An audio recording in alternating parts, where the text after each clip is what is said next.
Pernikahan, novel romantis, Cinta Terlarang Ini Dosa Siapa, episode 8. Oleh belajar bersama bisa. Yuk, ikuti. Selamat tinggal kasih tak terungkap. Kabut pernikahan, Cinta Terlarang Ini Dosa Siapa? Episode 8, novel romantis. Novel Cinta Terlarang Ini Dosa Siapa? Pertunangan Eva dan Uria yang mendekati pernikahan berbuntut problema. Taufik mengetahui kenyataan bahwa ia belum bisa merelakan wanita pujaan hatinya dimiliki oleh lelaki lain. Persaingan merebut hati meruncing. Karena ini adalah kompetisi antar hati. Antara tiga orang yang menyatakan cinta terlebih dahulu dan seorang serius menuju pelaminan. Memilih mantan vs tunangan. Sebenarnya pula, ini adalah perbenturan antara dua bentuk cinta.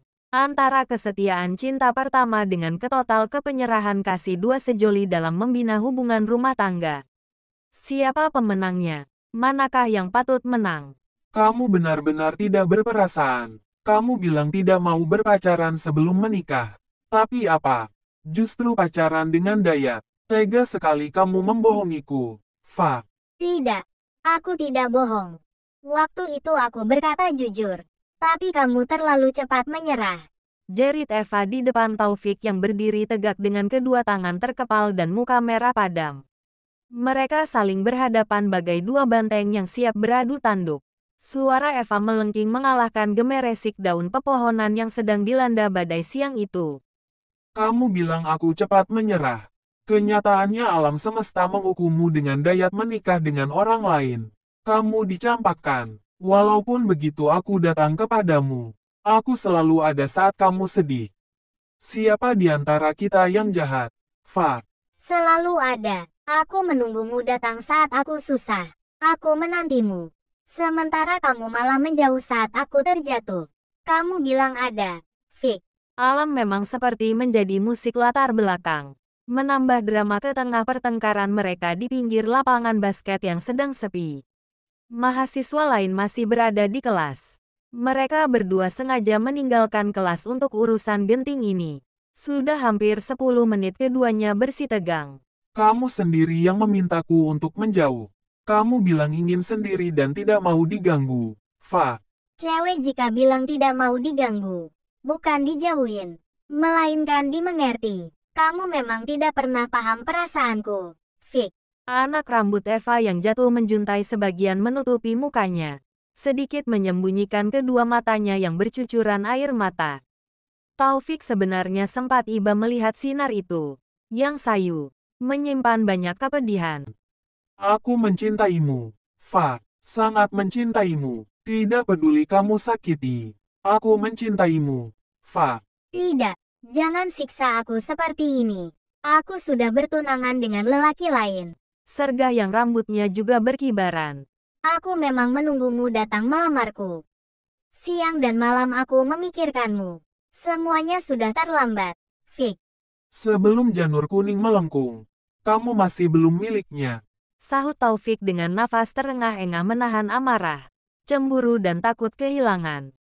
Itu cuma interpretasimu. Cuma pembelaan.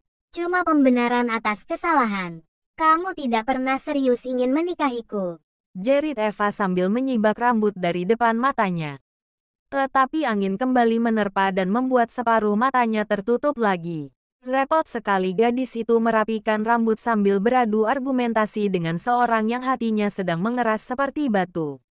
Tidak, aku mencintaimu. Aku ingin menikahimu. Sahut Taufik meyakinkan bahwa kali ini ia serius. Tetapi cintamu itu membuat aku muak. Jerit Eva. Sesungguhnya lah gadis itu merasakan sedikit mual sejak pertengkaran dengan Taufik ini dimulai. Taufik menahan nafas karena sangat marah. Bukan main marahnya ia mendengar kata, memuakkan, itu. Tidak pernah ia merasa begitu terhina karena seorang mengatakan cintanya sebagai yang memuakkan. Begitu rendahkah nilai cintanya sehingga gadis di depannya ini merasa muak. Teriak hatinya dengan geram. Rasa hati terlunta. Tahukah kamu, bahwa setiap detik yang pernah terlewati bersamamu adalah kenangan terindah. Tiada akan pernah ada jemu. Memang hanya kamu yang sanggup membuatku rindu. Perlahan namun pasti rasa aneh ini tumbuh dalam hati. Kupupuk, berkembang biak lagi. Hanya untuk mencintaimu. Aku ingin kamu jadi istriku. Berikan aku kesempatan menjabat tanganmu. Menuntun langkahmu. Meraih bahagia. Sebagai anugerah cinta yang terindah. Benar adanya sekarang kamu tunangan lelaki lain. Tidak usah kamu jadikan itu sebuah beban. Selagi nafas masih ada, mari lakukan yang terbaik dan terindah. Pada akhirnya, semua yang ada di dunia ini memang akan menjadi kenangan. Suka tidak suka, ya seperti itu adanya. Pilihannya, apakah itu kenangan jahat atau kenangan pahit yang mengasyikkan? Biarlah waktu yang akan menjadi sejarah. Sedangkan aku akan berjuang hingga sebelum kamu ke pelaminan. Tapi, bicaramu, sentuhanmu, kasih, menghangatkan kenangan. Namun hati yang terluka ini, mengunci perasaan untuk kita bercinta lagi seperti dulu. Satu hal yang tidak pernah aku bayangkan adalah kamu bilang muak terhadapku. Kata-katamu begitu menyakitkan. Aku tidak pernah membayangkan jika akhirnya kamu mengabaikan semua perasaanku, pengorbananku selama ini. Aku tahu akan tetap hidup tanpamu. Jika akhirnya kamu tetap menikah dengan dia, hanya hari-hariku tidak akan lagi sama. Meski pada akhirnya aku menikahi wanita selain dirimu, hatiku selamanya untukmu. Terima kasih selama 3 tahun mengenalmu di kampus. Kuliahku menyenangkan. Menjadi cerita terindah karena mengenalmu. Jika suatu hari nanti lelaki itu menyakitimu, ingatlah ada aku di sini yang mencintaimu tanpa pamrih. Selamanya. Sebenarnya ingin Eva perkenalkan Uria dengan Taufik. Mungkin bisa lebih baik. Tapi ia menghindar, meski mereka berdua sudah berpapasan di jalan saat mengantar Eva ke kampus. Uria sama sekali belum mengetahui tentang Taufik yang sangat mencintai Eva dan Eva juga mencintainya hingga Uria kembali ke tempat kerjanya. Sejak pertengkaran di lapangan basket kampus itu, Taufik kerap mendekati Eva. Tanpa menyerah, Taufik selalu berusaha untuk menarik simpati dari gadis asal Jepara itu. Taufik selalu memberikan perhatian lebih. Tidak peduli berkali-kali meminta kiriman orang tuanya dari Riau agar bisa untuk menyenangkan Eva. Berkali-kali mengirimi hadiah, walaupun tetap ditolak oleh Eva. Entah apa yang merasuki. Taufik belum juga menyerah. Pantang mundur. Mepet terus memperjuangkan Eva. Pujaan hatinya. Gimana kabarnya hari ini, sayang? Sebuah percakapan lewat udara dari Uria pada Eva. Mempersiapkan pernikahan dan menanggung semua biaya kuliah calon istrinya. Ia harus bekerja keras dari biasanya. Lumayan baik, Mas. Seperti biasa. Balas Eva menutupi segala peristiwa yang terjadi. Apa ada masalah? Kau bilang lumayan baik, Dek. Oh iya, silahkan dicek rekeningnya. Adek jika kurang bilang aja ke Mas. Uang kiriman bulan kemarin masih ada. Kenapa Mas kirim lagi? Aku juga akan cari kerja sampingan agar beban Mas tidak terlalu berat. Udah jangan protes. Fokus aja kuliahnya agar cepat lulus. Jaga dirimu untukku, sayang. Males. Kapan pulang dari Bali? Mas. Adek butuh Mas di sini. Eva mencebik. Air matanya tertumpah. Sabar, ini ujian. Mas kerja di sini untuk kita. Untuk masa depan kita. Mas sayang banget sama adek. Halah gombal. Berapa banyak wanita yang Mas perlakukan seperti ini? Jujur saja, cewek mana yang hatinya tidak meleleh jika dikucuri uang? Ngomong apa sih, Dek? Sini aku peluk adek. Cium kening adek. Cium aja HP-nya. Mas di Bali. Aku di Kudus. Gimana ciumnya coba? Cium online aja, hahaha. Goda Uria tanpa dosa. Eva akhirnya bisa tersenyum. Perasaannya terhadap Uria semakin mendalam. Tidak peduli terkadang kenangan jahat masa lalu tentang Taufik hadir. Eva menambahkan hati untuk Uria. Eva bukan tidak menyadari risiko menjadi istrinya Uria yang kerjaannya jarang di rumah. Bisa saja calon suaminya itu memiliki wanita lain di tempatnya bekerja. Akan tetapi bukti Uria lebih nyata dan lebih dahulu berjuang tidak bisa dibantah. Tanpa harus meminta, Uria selalu lebih dulu tahu apa kebutuhan Eva. Wanita mana di atas bumi ini yang bisa menolak jika diperlakukan oleh lelaki seperti itu? Eva hanya realistis saja. Hari pernikahan. Eva mematuk diri di depan cermin. Sebelum bersiap-siap menuju altar, debu kosmetik merias wajahnya secantik bidadari turun dari kahyangan. Berbalut busana tradisional Jawa. Hari ini ia akan menjadi ratu dalam sehari. Memasuki babak baru dalam hidupnya. Jika ditanya-tanya tentang hidup, mungkin Eva akan menjawabnya seperti tamu pernikahannya hari ini. Bagi yang datang akan disambut. Bagi yang pergi akan dipersilahkan. Sisanya adalah sesuatu yang tidak bisa dipaksa untuk tinggal. Hidup tanpa cinta bagaikan malam tanpa bintang. Gelap. Sedangkan cinta tanpa ikatan pernikahan seperti kopi tanpa gula. Pahit. Cinta itu tidak bersyarat. Jika cinta bersyarat maka itu perjanjian dan cinta bukan perjanjian. Sedangkan cinta tanpa perjanjian yang terikat dalam pernikahan adalah cinta yang palsu. Menikah dan mencintai Uria adalah kerelaan Eva. Sebuah kerelaan yang membawa ingatan Eva kembali 1 bulan sebelum pernikahannya. Maafkan aku, Vic. Jodoh kita mungkin hanya sampai di sini. Bukannya mengingkari janji manisku. Namun kamu terlambat. Terlalu lama aku menunggu hingga yang lain datang. Bukan masalah. Siapa yang lebih baik di antara kalian berdua? Bukan. Hanya siapa yang lebih dahulu benar membuktikan cintanya dan itu bukan kamu.